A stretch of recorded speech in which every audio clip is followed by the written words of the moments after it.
ಶೃಂಗೇರಿ ಕ್ಷೇತ್ರದ ಕೈ ಶಾಸಕನ ವಿರುದ್ಧ ಬಿಜೆಪಿ ಅಭ್ಯರ್ಥಿ ಜೀವರಾಜ್ ಕಳೆದ 3 ವರ್ಷದಿಂದ ಹೋರಾಟ ನಡೆಸಿದ್ರು. ಕಾನೂನು ಹೋರಾಟದ ಮೂಲಕ ಜೀವರಾಜ್ ಐತಿಹಾಸಿಕ ಗೆಲುವು ಸಾಧಿಸಿದ್ದಾರೆ. ಆದರೆ ಜೀವರಾಜ್ ಅವರಿಗೆ ಶಾಸಕ ಸ್ಥಾನದ ಪ್ರಮಾಣ ವಚನ ಮಾಡೋದಕ್ಕೆ ವಿಳಂಬ ಮಾಡಲಾಗ್ತಾ ಇದೆ ಅಂತ ಬಿಜೆಪಿ ನಿಯೋಗ ಲೋಕಭವನದ ಕದ ತಟ್ಟಿತ್ತು. ಇದರ ಬೆನ್ನಲ್ಲೇ ಇವತ್ತು ಸ್ಪೀಕರ್ ಅವರಿಂದ ಪ್ರಮಾಣ ವಚನ ಸ್ವೀಕರಿಸಿದ್ದಾರೆ. 3 ವರ್ಷದ ಬಳಿಕ ಬಿಜೆಪಿ ಶಾಸಕರಾಗಿ ಜೀವರಾಜ್ ಆಯ್ಕೆ. ಶೃಂಗೇರಿ ಶಾಸಕರಾಗಿ ಪ್ರಮಾಣ ವಚನ ಸ್ವೀಕರಿಸಿದ ಜೀವರಾಜ್. ಶಾರದಾಂಬೆ ಮತ್ತು ಭಗವಂತನ ಹೆಸರಿನಲ್ಲಿ ಪ್ರಮಾಣ ವಚನ ಸ್ವೀಕಾರ. DN ಜೀವರಾಜ್ ಎಂಬ ಹೆಸರಿನವನಾದ ನಾನು ವಿಧಾನಸಭೆಯ ಸದಸ್ಯನಾಗಿ ನಿರ್ವಾಚನ ಹೊಂದಿದವನಾಗಿ ವಿಧಿದ್ವಾರ ಸ್ಥಾಪಿತವಾದ ಭಾರತದ ಸಂವಿಧಾನದ ವಿಷಯದಲ್ಲಿ ಶ್ರದ್ಧಾಪೂರ್ವಕವಾಗಿ ನಿರ್ವಹಿಸುತ್ತೇನೆಂದು ಶೃಂಗೇರಿ ಶಾರದಾಂಬೆಯ ಭಗವಂತನ ಹೆಸರಿನ ಮೇಲೆ ಪ್ರಮಾಣ ಮಾಡುತ್ತೇನೆ. 2023ರಲ್ಲಿ ನಡೆದ ವಿಧಾನಸಭೆ ಚುನಾವಣೆಯಲ್ಲಿ ಶೃಂಗೇರಿ ಕ್ಷೇತ್ರದಲ್ಲಿ ಕೈ ಶಾಸಕ ರಾಜೇಗೌಡ ಗೆಲುವಾಗಿತ್ತು. 201 ಮತಗಳಿಂದ ರಾಜೇಗೌಡ ಬಿಜೆಪಿ ಅಭ್ಯರ್ಥಿ ಜೀವರಾಜ್ ವಿರುದ್ಧ ಗೆದ್ದು ಶಾಸಕರಾಗಿ ಆಯ್ಕೆಯಾಗಿ ಅಧಿಕಾರ ಅನುಭವಿಸುತ್ತಿದ್ದರು. ಆದರೆ ಚುನಾವಣೆಯ ವೇಳೆ ಮತಗಳ ಎಣಿಕೆಯಲ್ಲಿ ಲೋಪ ಆಗಿದೆ ಎಂದು ಬಿಜೆಪಿ ಅಭ್ಯರ್ಥಿ ಜೀವರಾಜ್ ಕೋರ್ಟ್ ಮೊರೆ ಹೋಗಿದ್ರು. ಕೋರ್ಟ್ ಮತಗಳ ಮರು ಎಣಿಕೆಗೆ ಆದೇಶಿಸಿದ್ದು, ಮರು ಎಣಿಕೆಯಲ್ಲಿ ಜೀವರಾಜ್ 55 ಮತಗಳಿಂದ ಗೆಲುವು ಸಾಧಿಸಿದ್ದಾರೆ. ಆದರೆ ಇದಕ್ಕೆ ಸಿಎಂ ಸಿದ್ದರಾಮಯ್ಯ ಮತ್ತು ಡಿಸಿಎಂ ಡಿಕೆಶಿ ವಿರೋಧ ವ್ಯಕ್ತಪಡಿಸಿ ಬಿಜೆಪಿ ವೋಟ್ ಚೋರಿಯಲ್ಲದೆ ವೋಟ್ ಡಕಾಯತಿ ಮಾಡುತ್ತಿದೆ ಎಂದು ಆರೋಪಿಸಿದ್ರು. ಆದರೆ ಬಿಜೆಪಿ ಅಭ್ಯರ್ಥಿ ಜೀವರಾಜ್ ಗೆಲುವಿನ ಬಗ್ಗೆ ಎಲೆಕ್ಷನ್ ಕಮಿಷನ್ ಪ್ರಮಾಣ ಪತ್ರ ನೀಡಿತ್ತು. ಎಲೆಕ್ಷನ್ ಕಮಿಷನ್ ಪ್ರಮಾಣ ಪತ್ರ ನೀಡಿದ್ರೂ ಸ್ಪೀಕರ್ ಖಾದರ್ ಅವರು ಪ್ರಮಾಣ ವಚನ ಬೋಧನೆಗೆ ವಿಳಂಬ ಮಾಡುತ್ತಿದ್ದಾರೆಂಬ ಬಿಜೆಪಿ ನಿಯೋಗ ಗವರ್ನರ್ ಅವರ ಕದ ಬಡಿದಿತ್ತು. ಇದರ ಬೆನ್ನಲ್ಲೇ ಸ್ಪೀಕರ್ ಖಾದರ್ ಇಂದು ಜೀವರಾಜ್ ಅವರಿಗೆ ಪ್ರಮಾಣ ವಚನ ಬೋಧನೆ ಮಾಡಿದ್ದಾರೆ. ಇವತ್ತು ನನ್ನ 4ನೇ ಬಾರಿ ಶಾಸಕನಾಗಿ ಪ್ರಮಾಣ ವಚನವನ್ನು ಸ್ವೀಕಾರ ಮಾಡಿದ್ದೇನೆ. ನನಗೆ ಅತ್ಯಂತ ಸಂತೋಷ ಆಗಿದೆ.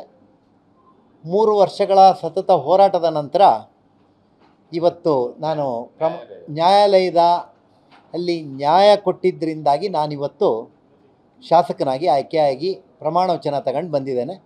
ಈಗ ಗುಂಡಾಗಿರಿ ಅಂತ ಎಲ್ಲ ಕಂಪ್ಲೇಂಟ್ ಕೊಟ್ಟಿದ್ದಾರೆ. ನೆನ್ನೆ ಕೋರ್ಟಲ್ಲೂ ಕೂಡ ಚೀಮಾರಿ ಹಾಕಿದ್ದಾರೆ, ಸರ್ಕಾರಕ್ಕೆ ಚೀಮಾರಿ ಹಾಕಿದ್ದಾರೆ.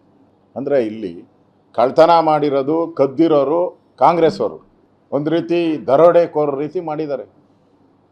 ದರೋಡೆಗಿಂತ ದೊಡ್ಡ ದರೋಡೆ ಇದು. ನನಗನ್ಸುತ್ತೆ ಕೋಲಾರದ ಮಾಲೂರಲ್ಲೂ ಕೂಡ ಇದೇ ಥರ ಆಗಿದೆ. ಅದನ್ನು ಕೋರ್ಟಲ್ಲಿ ನಾವು ಪ್ರಶ್ನೆ ಮಾಡಿದ್ದೀರಿ, ಅದನ್ನು ಕೂಡ ಪ್ರಶ್ನೆ ಮಾಡಿದ್ದೀರಿ. ನನಗಂತದ್ದು ಈ ಸರ್ಕಾರನೇ ದಗಲ್ಬಾಜಿ ಸರ್ಕಾರ, ಇದು ಚೋರಿ ಸರ್ಕಾರ. ಕಳೆದ 3 ವರ್ಷಗಳಿಂದ ಶಾಸಕರಾಗಿ ಅಧಿಕಾರ ಅನುಭವಿಸುತ್ತಿರೋ ರಾಜೇಗೌಡರು ಕಾನೂನು ಹೋರಾಟಕ್ಕೆ ಮುಂದಾಗಿದ್ದಾರೆ. ಜೀವರಾಜ್ ವಿರುದ್ಧ ಎಫ್ಐಆರ್ ದಾಖಲಿಸಿದ್ರು. ಕೋರ್ಟ್ ಅದಕ್ಕೆ ತಡೆಯಾಜ್ಞೆ ನೀಡಿದೆ. ಹೀಗಾಗಿ ಇಂದು ವಿಧಾನಸೌಧದಲ್ಲಿ ಸ್ಪೀಕರ್ ಖಾದರ್ ಜೀವರಾಜ್ಗೆ ಶಾಸಕರಾಗಿ ಪ್ರಮಾಣ ವಚನ ಬೋಧನೆ ಮಾಡಿದ್ರು. ಪ್ರಮಾಣ ವಚನ ಬೋಧನೆ ವಿಳಂಬಕ್ಕೆ ಸಂಬಂಧಿಸಿದಂತೆ ಪ್ರತಿಕ್ರಿಯೆ ನೀಡಿದ ಖಾದರ್, ಶಾಸಕರಾಗಿ ಪ್ರಮಾಣ ವಚನ ಬೋಧನೆಗೆ ತಡ ಮಾಡಿಲ್ಲ. ನಾನು ಬೇರೆ ಬೇರೆ ಕಾರ್ಯಕ್ರಮದಲ್ಲಿ ಭಾಗಿಯಾಗಿದ್ದೆ. ನಿನ್ನೆ ಬೆಳಗ್ಗೆ ನಮಗೆ ಅರ್ಜಿ ಕೊಟ್ಟು ಸಂಜೆ ಗವರ್ನರ್ ಅವರಿಗೆ ದೂರು ನೀಡಿದ್ದಾರೆ. ಇದಕ್ಕೆ ಸಂಬಂಧಿಸಿದಂತೆ ಗವರ್ನರ್ ಅವರಿಗೆ ನಾವು ಉತ್ತರ ಕೊಟ್ಟಿದ್ದೇವೆ ಎಂದರು. ಎಲ್ಲಿಗೂ ಬಹುಶಃ ಇವತ್ತು ರಾಜ್ಯಪಾಲರು ಎಲ್ಲಿಗೂ ನಿರ್ದೇಶನ ಕೊಡಲಿಲ್ಲ. ಅವರು ಈ ರೀತಿ ಇವರು ಕೊಟ್ಟಂಥ ಮನವಿಗೆ ಅವರು ಸೂಚಿಸಿದ್ದಾರೆ. ಸೊ ಒಂದು ಮನವಿ ಕೊಟ್ಟಾಗ ಅದನ್ನು ನಿಯಮಬದ್ಧ ಮಾಡಿ ಸೂಚಿಸುವುದಾದ್ರೂ ಸರ್ವರ ಕೂಡ ಜವಾಬ್ದಾರಿ. ಆ ಕೆಲಸವನ್ನು ಇವತ್ತು ಗವರ್ನರ್ ಮಾಡಿದೆ ಅಂತ ಹೇಳಿದರೆ ಯಾವುದೇ ನಿರ್ದೇಶನ ಬೇರೆ ಯಾವುದು ಕೂಡ ಇವತ್ತಿಲ್ಲ. ನಾವು ಅತ್ಯಂತ ಸೌಹಾರ್ದತೆಯಿಂದ ಇದ್ದೇವೆ. ಎಲ್ಲಿಯೂ ಕೂಡ ತಡವಾಗಲಿಲ್ಲ. ಬಿಜೆಪಿ ಅಭ್ಯರ್ಥಿ ವಿಧಾನಸಭೆ ಚುನಾವಣೆಯಲ್ಲಿ ಸೋತರು. ಇದೀಗ ಮರು ಎಣಿಕೆಯಲ್ಲಿ ಗೆದ್ದು ಬಿದ್ದಿದ್ದಾರೆ. ಇದೇ ಖುಷಿಯಲ್ಲಿಂದು ವಿಧಾನಸೌಧಕ್ಕೆ ಆಗಮಿಸಿ ಕೆಂಗಲ್ ದ್ವಾರದ ಮೆಟ್ಟಿಲುಗಳಿಗೆ ನಮಸ್ಕಾರ ಮಾಡಿ ವಿಧಾನಸೌಧಕ್ಕೆ ಎಂಟ್ರಿ ಕೊಟ್ಟಿದ್ದಾರೆ.